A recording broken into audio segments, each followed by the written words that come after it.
तो हाँ जी, हमने लास्ट क्लास में हमने 1 से आदिकाल के 1 से लेके 55 तक क्वेश्चन कराए थे, जो UP TGT PGT DSSB NVS जिसमें भी हिंदी साहित्य आता है उसके लिए आपको काम आएंगे। इन क्वेश्चनों को अगर आपने अच्छे से पढ़ लिया, समझ लिया, जो लिंक करके ट्रिक के साथ मैं आपको बता रही हूँ, समझा रही हूँ, अगर इस वीडियो को, जितनी भी मेरी वीडियो है सबको आपने अच्छे से देख लिया तो आपका एग्ज़ाम क्लियर होना इसकी गारंटी है 100%। तो चलिए देखते हैं क्वेश्चन नंबर 56। ज़्यादा समय बर्बाद न करते हुए अपने काम पर हम लगते हैं, ध्यान देते हैं। तो क्वेश्चन नंबर 56 है हमारा, हिंदी का प्रथम महाकाव्य कौन सा है? ऑप्शन देखिए, ए ऑप्शन है पृथ्वीराज विजय, बी ऑप्शन है रामचरितमानस, सी ऑप्शन है पृथ्वीराज रासो, डी ऑप्शन है हमारा पद्मावत। तो हिंदी का प्रथम महाकाव्य है पृथ्वीराज रासो, और किसने लिखा है इसे? पृथ्वी चंद्र बरदाई, ठीक है, चंद्र बरदाई ने लिखा है। पृथ्वीराज रासो के ऊपर एक फिल्म भी आई थी, आप लोगों ने देखी होगी। तो चलिए देखते हैं नेक्स्ट क्वेश्चन, क्वेश्चन नंबर, और इसमें हम ये इम्पोर्टेंट कुछ बातें हैं, ठीक है, इतना तो हमने पढ़ लिया है। आचार्य रामचंद्र शुक्ल के अनुसार हिंदी का प्रथम महाकाव्य पृथ्वीराज रासो है और प्रथम महाकवि है चंद्र बरदाई। और पृथ्वीराज रासो में कितने सर्ग हैं? इनको सर्ग को क्या कहा गया है? समय। ये भी क्वेश्चन पूछा जाता है। तो 69 समय या सर्ग या अध्याय कह सकते हैं हम। और सर्वप्रथम डॉक्टर वूलर ने इसे अप्रमाणिक घोषित किया था। ये भी इम्पोर्टेंट लाइन है कि सर्वप्रथम पृथ्वीराज रासो को किसने अप्रमाणिक घोषित किया था? डॉक्टर वूलर ने। तो चलिए देखते हैं next question.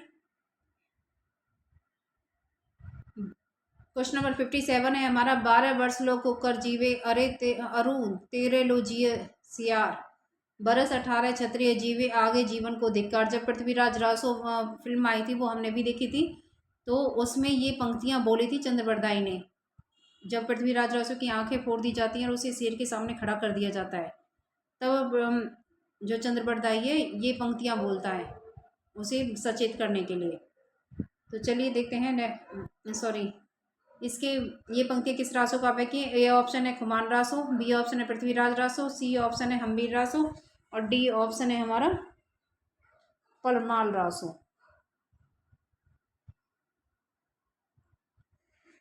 Parmal Raso,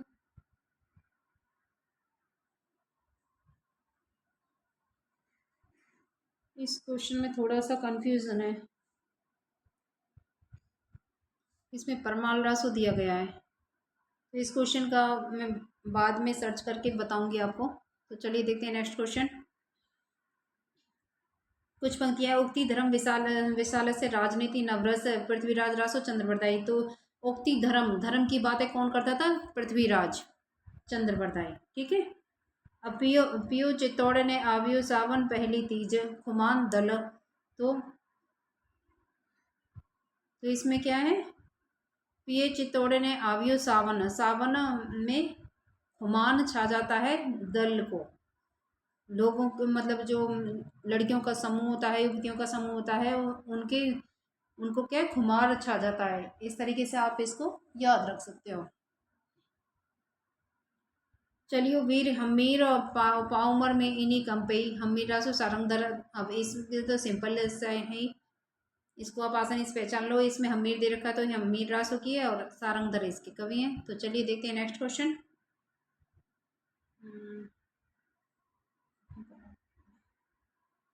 question number 58।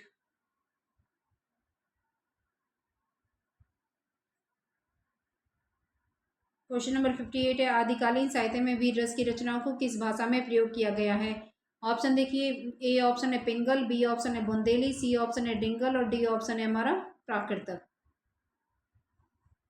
तो क्वेश्चन नंबर 58 का सी ऑप्शन हमारा बिल्कुल ठीक है, डिंगल भाषा में। आदिकाल की भाषा क्या थी? डिंगल। तो चलिए देखते हैं नेक्स्ट क्वेश्चन। ये इंपॉर्टेंट है, डिंगल भाषा के न 2 भाषाओं से मिलकर बनी है। डिंगल भाषा मिलकर बनी है अपभ्रंश और राजस्थानी से। इसे आप कैसे याद रखोगे? डी अप रा, डी से डिंगल, अप से अपभ्रंश और रा से राजस्थान। अब पिंगल अपभ्रंश और ब्रजभाषा से। तो इसे कैसे याद रखोगे? P up Braj. तो पी से क्या हो गया? पिंगल, अप से अपभ्रंश, ब्रज से ब्रजभाषा। ठीक है, तो चलिए देखते हैं नेक्स्ट क्वेश्चन। क्वेश्चन नंबर 59, देसिल बयना सब जन मिठा किसका कथन है? ऑप्शन देखिए, ए ऑप्शन है तुलसीदास, बी ऑप्शन है सूरदास, सी ऑप्शन है कबीरदास और डी ऑप्शन है हमारा विद्यापति। तो देसी लोग कैसे होते हैं? देसी लोग और जो विद्या प्राप्त करने वाले लोग कैसे होते हैं? मीठे होते हैं। तो विद्यापति। देसी लोग विद्यावान होते हैं, ज्ञानवान होते हैं और मीठी भाषा बोलते हैं। इस तरह से देसिल बयान देसी भाषा में बयान कौन देते हैं? विद्यावान, विद्यापति। डी ऑप्शन सही है। तो चलिए क्वेश्चन नंबर 60 देखते हैं। अच्छा, कुछ पंक्तियां और हैं। हमन है इश्क मस्ताना, हमन को होशियारी क्या। कबीरदास क्या कहते हैं कि हमन है इश्क मस्ताना, हमें तो इश्क में मस्त हो जाते हैं, हमें किसी की होशियारी से कोई लेना देना नहीं है।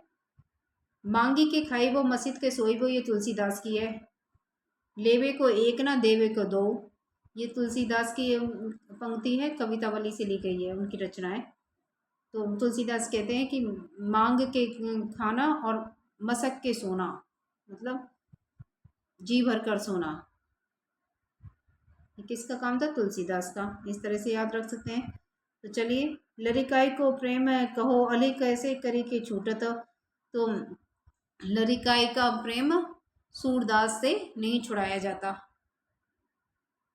तो हमें किसी ना किसी तरीके से लिंक करके चलना है। हमें किसी पर कोई कटाक्ष नहीं कर रहे हैं, ना कोई किसी पर व्यंग कर रहे हैं, हमें सिर्फ लिंक करके पढ़ना है, अपने दिमाग में फिट करना है कि कैसे हम उन पंक्तियों को उनके कवियों के साथ लिंक करें, कैसे सन को याद करें, रचना काल याद करें। ठीक है, तो क्वेश्चन नंबर 60 है हमारा, शब्दानुशासन के लेखक हैं। ऑप्शन देखिए, ए ऑप्शन है रामचंद्र शुक्ल, बी ऑप्शन है हेमचंद्र, सी ऑप्शन है शरदपाद और डी ऑप्शन है स्वयंभू। तो शब्दानुशासन के लेखक कौन है? हेमचंद्र। ठीक है, ये क्या है? शब्दानुशासन व्याकरण ग्रंथ है जिसमें संस्कृत, प्राकृत और अपभ्रंश तीनों भाषाओं का समावेश है। तो चलिए देखते हैं next question, question number 61। Question number 61 है, खालिक बारी किसकी रचना है? ऑप्शन देखिए, ए ऑप्शन है खालिक खलक, बी ऑप्शन है रहीम, सी ऑप्शन है अमीर खुसरो और डी ऑप्शन है अकबर। तो खालिक बारी है अमीर खुसरो की रचना, सी ऑप्शन हमारा बिल्कुल ठीक है।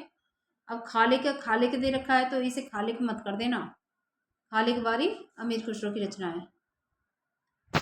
तो चलिए अगला क्वेश्चन देखते हैं, क्वेश्चन नंबर 62 देखिए, अपभ्रंश को पुरानी हिंदी किसने कहा है? ये क्वेश्चन मोस्ट इंपॉर्टेंट है, बार बार रिपीट हो जाता है।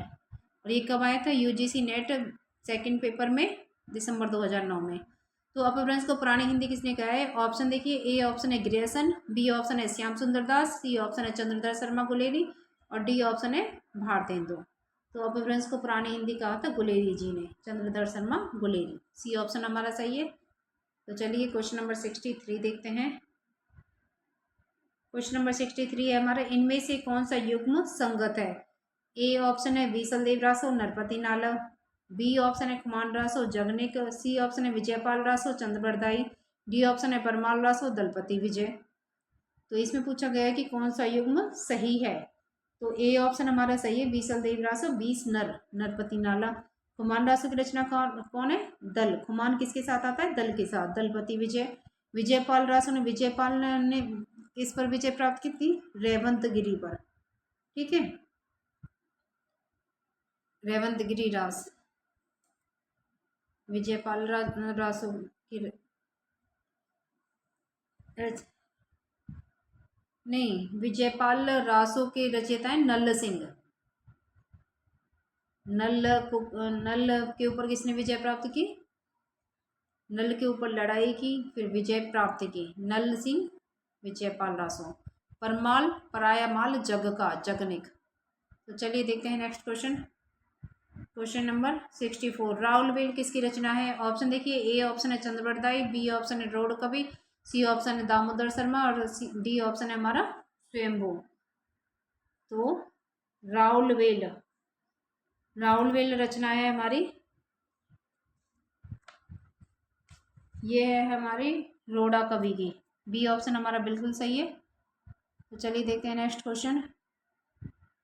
क्वेश्चन नंबर 65 है, रासो शब्द की उत्पत्ति रसायन से किसने मानी है? ए ऑप्शन है हमारा गार्सा दत्तासी, बी ऑप्शन है पंडित रामनारायण दुग्गड़, सी ऑप्शन है रामचंद्र शुक्ल और डी ऑप्शन है पंडित हरप्रसाद शास्त्री। तो रासो शब्द की व्युत्पत्ति रसायन से मानी है हमारा आचार्य रामचंद्र शुक्ल ने। तो कुछ और कवियों की देखते हैं कि रासो शब्द की उत्पत्ति किसने किससे मानी है, वो भी इम्पोर्टेंट है। तो चलिए देखते हैं। रसायन रामचंद्र, राजसूय गार्सा दातासी, राज यश, यश किसको प्राप्त हुआ? हरप्रसाद को। रासक नरोत्तम, नरोत्तम। रास नंदुलारी, नंद क्या है? रास करती रहती है, इस तरह से याद कर सकते हैं। ठीक है, तो रसायन रामचंद्र, राजसूय कौन थे? गार्सा दातासी। राज यश किसको प्राप्त हुआ? शास्त्री होते हैं जो हरप्रसाद शास्त्री। रासक कौन होते हैं? नरोत्तम। रास नंद करती है, नंद दुलारे। तो चलिए देखते हैं नेक्स्ट क्वेश्चन। क्वेश्चन नंबर 66 है हमारा, आदिकालीन रचनाओं का सही अनुक्रम कौन सा है? ए ऑप्शन है भरतेश्वर, बाहुबली रास, स्थूलीभद्र रास, नेमिनाथ रास, संगीत रत्नाकर। बी ऑप्शन है स्थूलीभद्र रास, नेमिनाथ रास, संगीत रत्नाकर, भरतेश्वर, बाहुबली रास। सी ऑप्शन है नेमिनाथ रास, स्थूलीभद्र रास, भरतेश्वर, बाहुबली रास, संगीत रत्नाकर। डी ऑप्शन है संगीत रत्नाकर, भरतेश्वर, बाहुबली रास, नेमिनाथ रास, स्थूलीभद्र रास। तो इनका सही अनुक्रम बताना है हमें। तो क्वेश्चन नंबर 66 का ए ऑप्शन बिल्कुल ठीक है। जो भरतेश्वर बाहुबली रास है वो 1184 की है।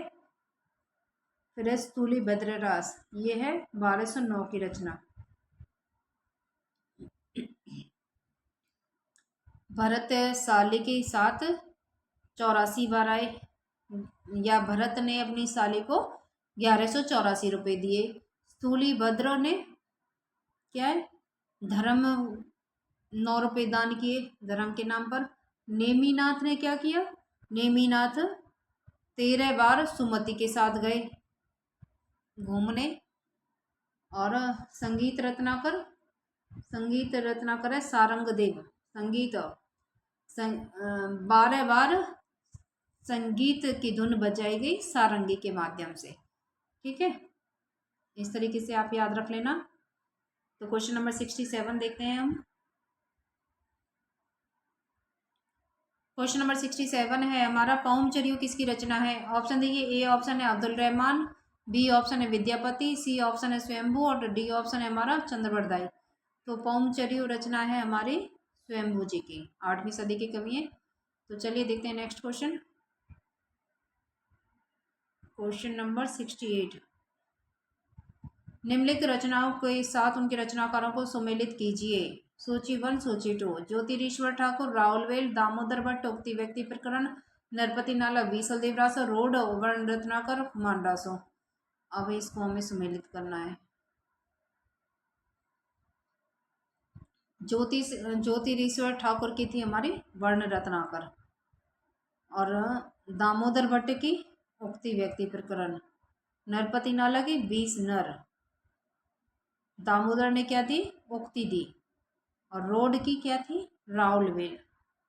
ठीक है, तो ए का 4th, बी का है 2nd, सी का है 4th, 2nd, 1st, नहीं 4th, 2nd, 3rd और 1st।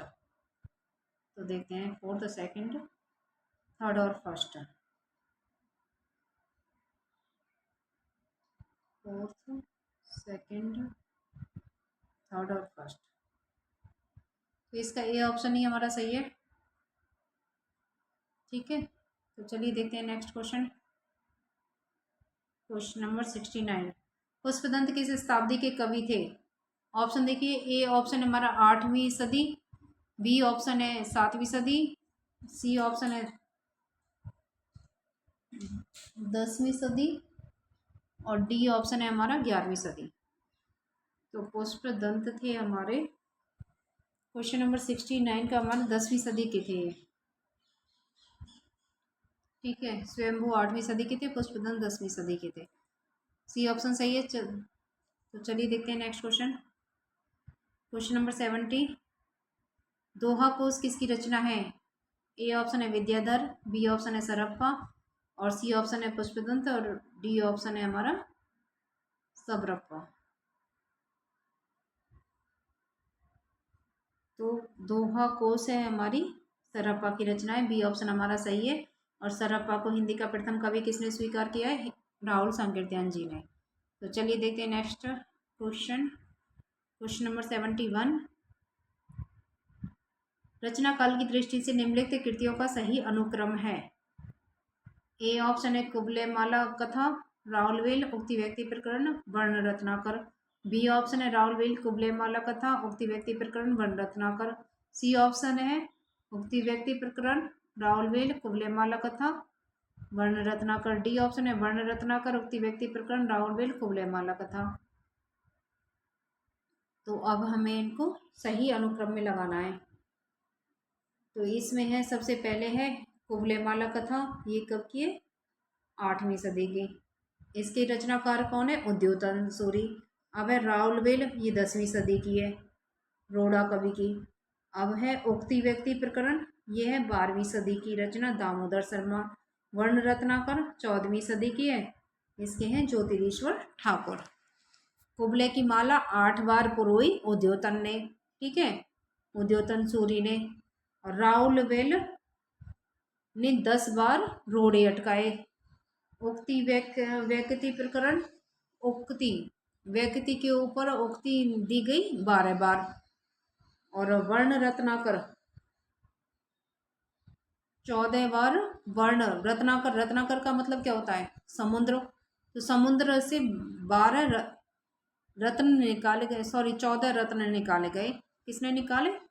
ज्योतिरीश्वर ठाकुर ने। इस तरीके से याद रख लेना।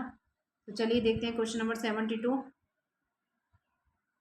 क्वेश्चन नंबर 72 है, निम्नलिखित कवियों को उनकी कृतियों के साथ सुमेलित कीजिए। सुमेलित वाले क्वेश्चन बहुत आते हैं। ए ऑप्शन है स्वयंभू, संदेश रासक, पुष्पदंत, पाउंचरियो, अब्दुल रहमान, महापुराण, सबरप्पा, राउलवेल, चरियापद। तो चलिए कर देते हैं। तो स्वयंभू की रचना कौन सी थी? पाउंचरियो, बी सेकंड ऑप्शन। पुष्पदंत की महापुराण, अब्दुल रहमान की थी संदेश रासक, सबरप्पा की चरिया गीत। तो ए का हो गया हमारा सेकंड, बी का थर्ड, और सी का फर्स्ट। सेकंड, थर्ड, फर्स्ट और फिफ्थ। तो चलिए देखते हैं। सेकंड, थर्ड, फर्स्ट और फिफ्थ, बी ऑप्शन सही है। ठीक है जी। तो चलिए देखते हैं next question. Question number 73, Sarappa का संबंध निम्न में से किससे है? ऑप्शन देखिए, ए ऑप्शन है सिद्ध साहित्य, बी ऑप्शन है रासो काव्य, सी ऑप्शन है नाथ साहित्य, और डी ऑप्शन है जैन काव्य। तो सरप्पा का संबंध था सिद्ध साहित्य से। ए ऑप्शन हमारा बिल्कुल ठीक है। तो चलिए देखते हैं नेक्स्ट क्वेश्चन।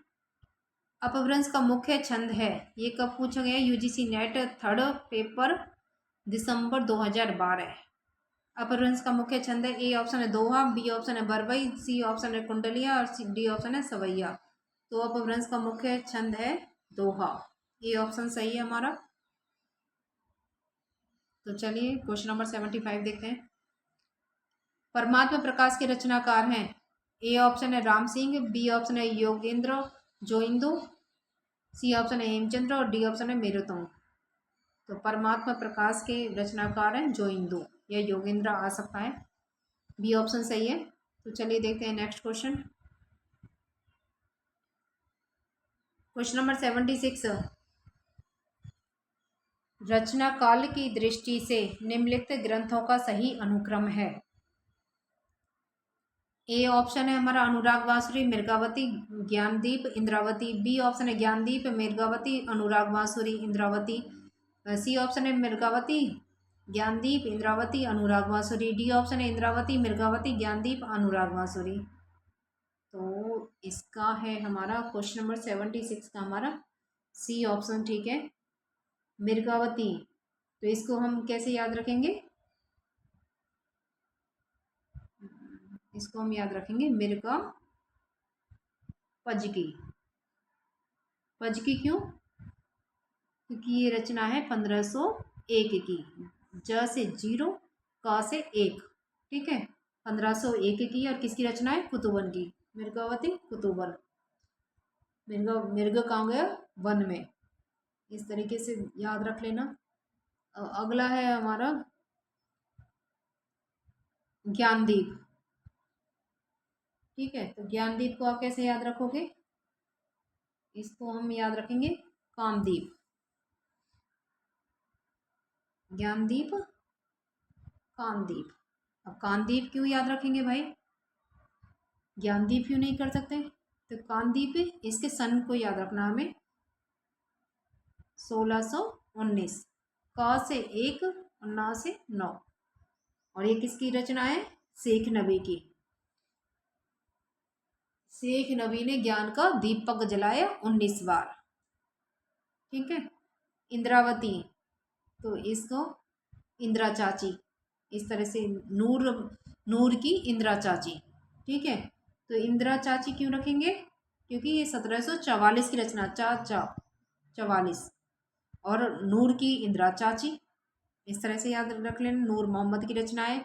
अनुराग बांसुरी, अब ये है